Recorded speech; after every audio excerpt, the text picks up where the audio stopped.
Assalomu alaykum, hurmatli tomoshabin. Kanalimizga xush kelibsiz. Videoroliklarimiz ostida bir dona like hamda podpisatsiya tugmachasini bosib qo'yishni yodingizdan chiqarmang. Kokosh taxallusi bilan tanilgan instabloger Komila Abduqodirova shou-biznesga kirib kelishi, Toshkentdagi xususiy klinikada likosapsiya operatsiyasi qildirib, nekrozdan aziyat chekkani hamda qornining katta qismi yo'q bo'lib ketganligi haqida aytib o'tdi. O'lib qolishdan xavotirda yashadim. Komila Abduqodirova shou-biznes olamiga shunchaki kirib kelmagan. Bolaligimda qo'g'irchog'im bo'lmagan. Mashina, koptoklarim bo'lardi. Futbolchilarning formasini kiyib, yigitlar bilan to'p tepib, yiqilib, qoshimni yorib katta bo'lganman. Juda sho'x edim. Do'stlarimning hammasi o'g'il bolalar edi. 15 yil avval bir kursdoshim erkalab, kokosh der edi. Shu bilan kokosh bo'lib ketganman. O'rganib ham qolganman. Agar kimdir Komila deb ismim bilan chaqirsa, ha, sinfdoshim chaqiryapti deyman. Moliya kollejida o'qiganman. U yerni bitirgach, Chorsuv bozoridagi 20 yillik kiyim-kechak do'konimizda savdo qilganman deydi kokosh. 2012-yilda birinchi marta Matiz mashinamni olgandim. O'sha paytda Panoramaga kino ko'rishga kelganmiz. Shunda rejissyor Durdona To'laganova bilan tanishib qolganman. Baquvvat qiz ekansan, men bilan ishla, ish oson degandi. Film direktori bo'lganman. Ishim syomka uchun kerakli obyektni topib, gaplashishdan iborat edi. Shu bilan shou-biznes olamiga sho'ng'ib ketdim. Bir kirgandan keyin qaytib chiqish qiyin ekan. Keyinchalik Sitora Alimjonova, Sug'diyona Azimova kabi aktrisalarning, xonanda Shoira Otabekovaning administratori bo'lib ishladim. Orada zirapcha ko'rsatuviga chaqirishdi. Unga chiqib tanilib ketdim.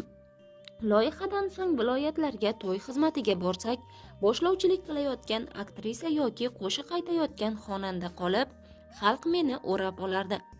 O'zim adminlik qilsam-da, odamlar men bilan rasmga tushardi deydi bloger. Bugungi kunda esa instablogerman. Bu sohaga ham tasodifan kirib qolganman. Reja yo'q, xayol yo'q, ssenariy yo'q.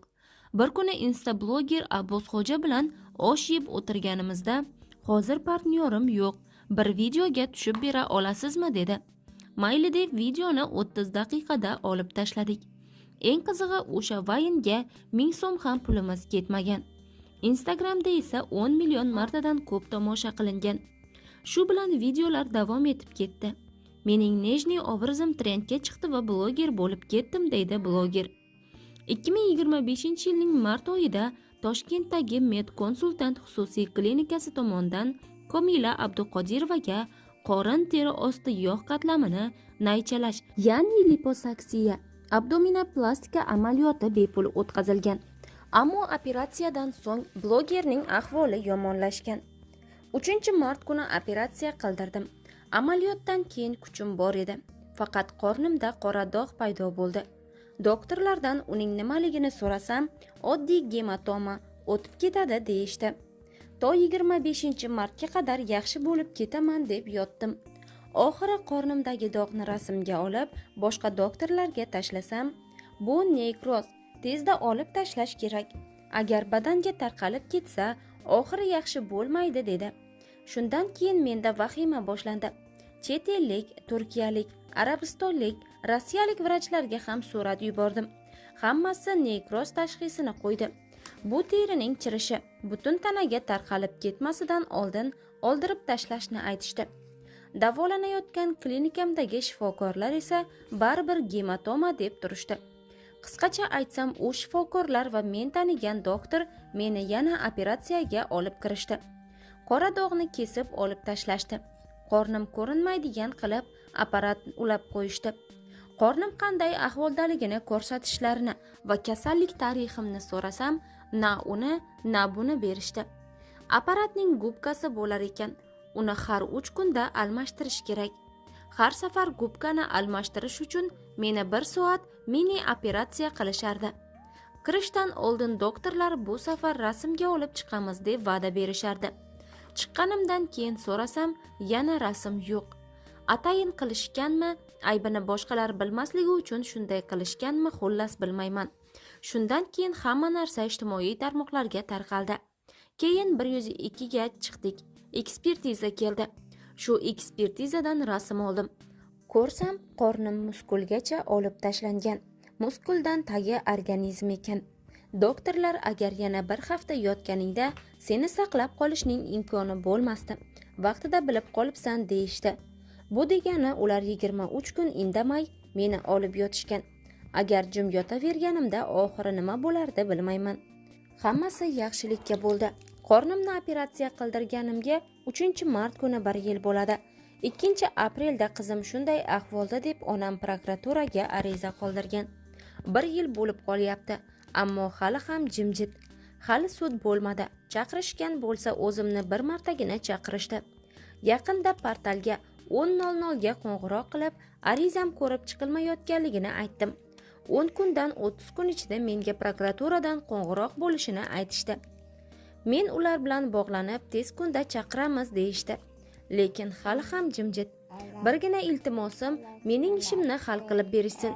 Meni operatsiya qilgan jarroh ham, o'sha klinika ham hozir hech nima bo'lmagandek faoliyatini davom ettirib kelyapti. Ulardan jabr ko'rgan birgina men emasman. Aybdorlarga nisbatan qonuniy chora ko'rilsin. Hozir juda katta xunuk chandiq qolgan o'sha joyimda. Qornimning go'shti 7 oy deganda teri bilan qoplandi. Endi plastik operatsiya qilish kerakligini aytishdi. Lekin hozir juda ham qo'rqyapman. Balki keyinchalik qildirarman. Nekroz olib tashlanganidan keyin davlat shifoxonasida yotdim. Kuniga 2 soat uxlardim. O'lib qolaman degan qo'rquv bilan 2 oy yashaganman.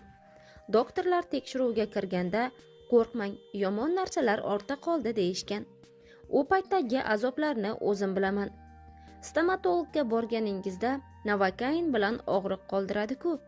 Og'riq qolsin deb menga shuning osma ukolini qilishardi. Lekin u ham yordam bermasdi.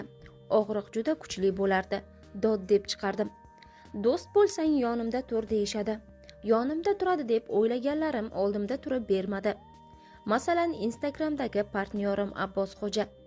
To'g'ri, qalin do'st bo'lmagan, lekin 3-4 yillik salom aligim ham bor edi.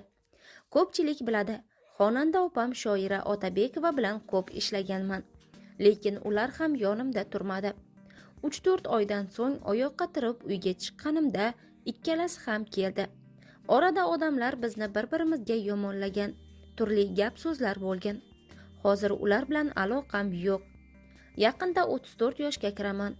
34 yil ortga qaraganimda hayotimdan o'chirib tashlashni xohlagan varaqlarimni o'chirib yubordim. Avval boshqalarga birinchi yaxshilik qilib, keyin o'zimni o'ylardim. Hozir endi birinchi o'zimning qornimni to'yg'azaman, keyin boshqalar bilan hisoblashaman. Bu bilan mehrsizman demoqchi emasman. Dard meni o'zimni sevishga o'rgatdi. Rahmatli opam Halima Ibragimova menga oila qur, farzandli bo'l deb ko'p aytardi. Peshonamga yozilgan birorta Martinson topilsa, albatta turmushga chiqish niyatim bor. Eng katta orzuyim va ich-ichimdagi xohishim polvon o'g'illi bo'lish. Menga Instagramdan baquvvat, o'zimga mos yigitlar menga turmushga chiqing, jiddiy gapiryapman, sovchi yuboraman deb yozadi. Ularni jiddiy qabul qilmayman. Hayotda ko'rmaganman, har xil fikr keladi. Hamma demayman-u, ammo hozir ayollarning puliga uchib uylanayotgan yigitlar ko'paygan. Ha, bular xotinli bo'laman demayapti. Uy-joy, mashinali bo'laman deyapti deb kulib qo'yaman. Hozir oldimda mardi chiqqani yo'q, lekin chiqsa, albatta shaxsiy hayot qurish borasida niyatim bor deydi bloger Komila Abduqodirova.